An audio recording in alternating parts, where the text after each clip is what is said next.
Hi everyone, welcome back. I have a great project for you today. The items you will need include double-sided tape or hot glue, paint of your choice, ribbon of your choice, a pair of scissors, paint brushes, a wooden box from the Dollar Tree. I also have seashells and faux sea glass, both from the Dollar Tree. I chose paints colors that matched my ribbons. I wanted to give my box a tattered, beachy, worn look, as if the box was old and needed to be repainted over several times with multiple different colors. Here I'm using a mustard yellow paint to paint the outside of the box. Next, I'm using a green color to paint over the mustard yellow. Then I'll use blue, a light blue color. And I'm just dabbing on blobs in various places, splotching it on to give it a layered appearance, like a sloppy appearance, as if it's just been beat up and old and weathered and tattered from use. Then I try to give the outside of the box a more tattered appearance using various tools. I give it a little more paint and then try to scrape over that. I keep painting over it and re-scraping. Once I'm satisfied with the paint on the outside of the box, I go ahead and set it to dry and then focus on my ribbon. I have this ribbon with lighthouses on it, so my plan is to cut out the lighthouses in little sections. I plan to use the clear fingernail polish to treat the edges of the ribbon so that they don't fray. Here I've cut 6 sections of lighthouses and am treating the edges with the clear nail polish. Now I've gone back to distress my box after the paint has dried. Here I'm using scissors to do some distressing. I've tried sanding it with nail files. Eventually I figure out that I just have to get really tough with it and really dig the scissors into the paint. So next I am taking the striped ribbon and measuring it around the outside of the box. I choose to wrap it around the lower portion of the box. Now I'm using double stick tape on the inside of the ribbon, and I cut the tape in sections because it seems to go on more neatly that way. I needed to really burnish the tape down to the ribbon. That was especially helpful when pulling the backing off of the tape. I'm sorry that I didn't do a good job of keeping within the camera. So here I'm now deciding where I want my lighthouses to go.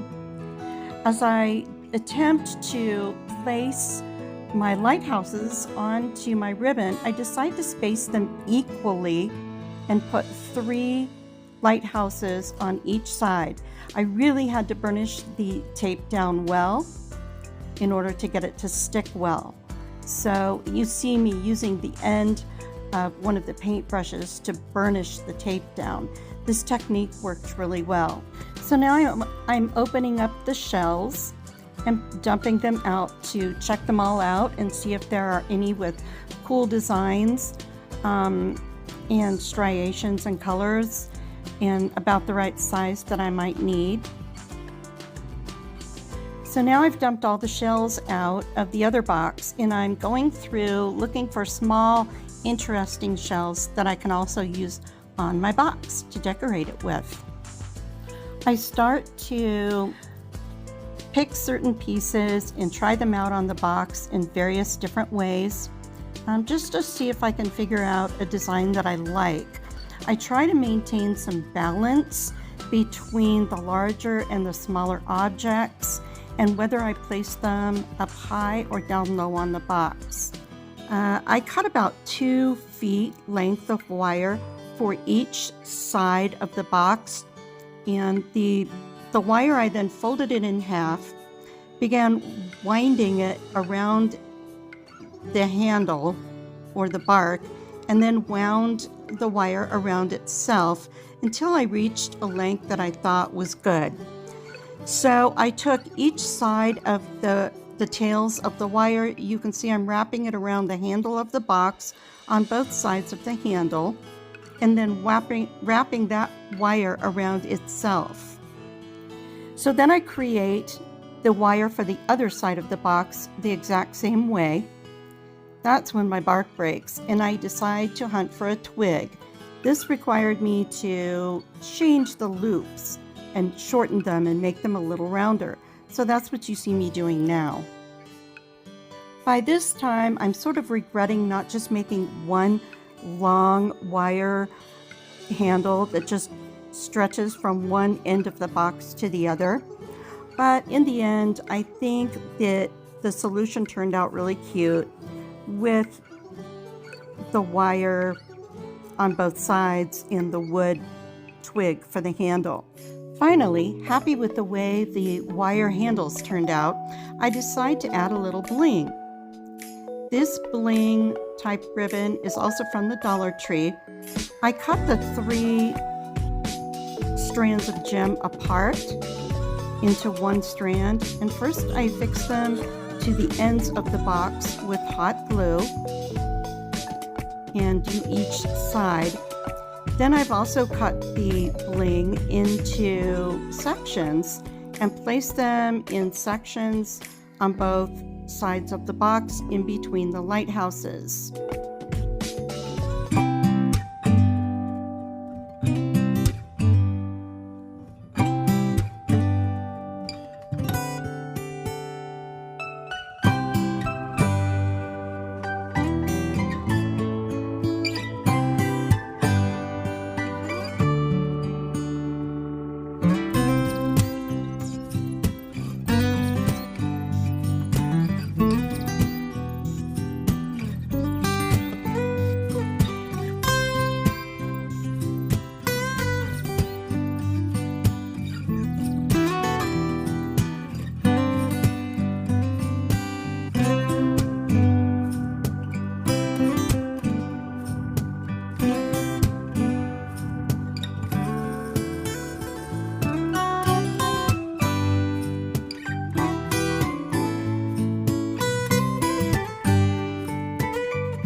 I would say that this was the funnest part of decorating the box. The painting was fun too.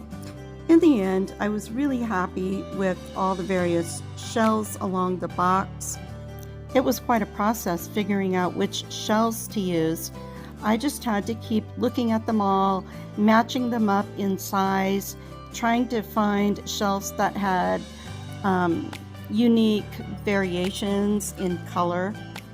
So 2 of them, larger shells, I glue to the inside edge of the box, and then I begin filling the box with all my little treasures.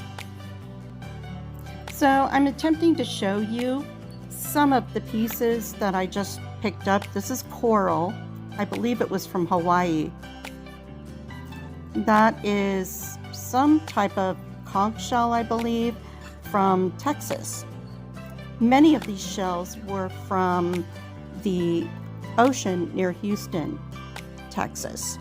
Some of them are from Hawaii, and some of them are from Western Washington.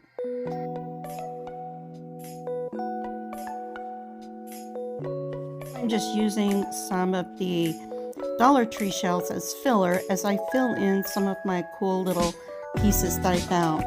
That one looks like a barnacle of some type. And I really like that shell. I'm not sure what the flash of light is there.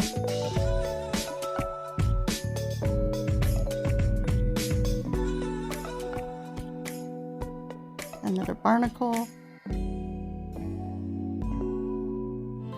a lot of sand collected in the container from the various shells that were in there. So I added the sand back in, and I thought it gave a cool look to the shells that were in there. I hope that you enjoyed this video. I had a lot of fun making the project, and if you create a project like this, please post a picture of it in the comments. I would love to see whatever you make. Oh, and if you liked this video, please subscribe to my channel for a lot more to come. Thank you.